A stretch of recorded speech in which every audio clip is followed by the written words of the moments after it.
तुम्हाला आवडली तर दाद द्या, नाही आवडली तर शिव्या द्या. कवितेचं शीर्षक आहे लक्ष्मण रेषा. की मी लक्ष्मण रेष ओलांडून आले. मी लक्ष्मण रेष ओलांडून आले. मी अजिबात रावणाला घाबरत नाही. मी लक्ष्मण रेष ओलांडून आले. मी अजिबात रावणाला घाबरत नाही. तुम्ही 10 तोंड घेऊन दात विचकावून भीती घाला मला. तुम्ही 10 तोंड घेऊन दात विचकावून भीती घाला मला. मी तुमच्याकडे दया याचना मागत नाही. शीळ बनून पडून राहील आयुष्यभर.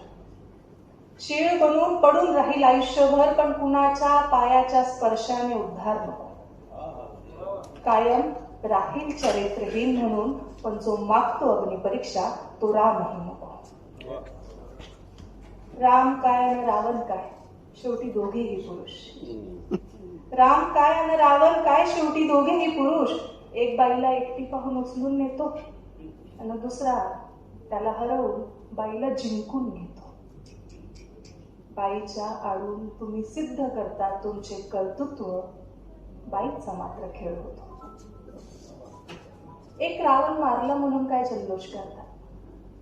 एक रावण मारला म्हणून काय जल्लोष करतात. इथे गल्लोगल्ली रोज किती तोंडाचे रावण फिरतात. म्हणे सीता हरणाच्या मोहात पडली म्हणून तिला उचलून नेली. म्हणे सीता हरणाच्या मोहात पडली म्हणून तिला उचलून नेली. मुळात तुम्हाला बाईला तिची सीमा आखून द्यायची असते. मुळात तुम्हाला बाईला तिची सीमा आखून द्यायची असते. घर काय ना जंगल काय, बाई कुठे सुरक्षित असते. अहिल्याने म्हणे व्यभिचार केला म्हणून तिला शील बनवले शाप दिला. अहिल्याने म्हणे व्यभिचार केला म्हणून तिला शील बनवले शाप दिला. अरे पण ज्या इंद्राने रूपबदलून धोका दिला त्याच्यावर का नाही खटला दाखल केला.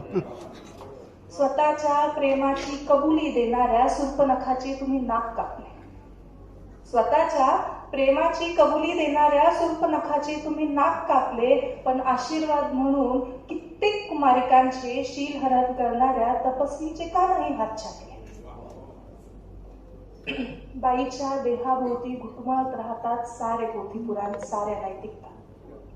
बाईच्या देहाभोवती घुटमळत राहतात सारे पोथीपुराण, साऱ्या नैतिकता.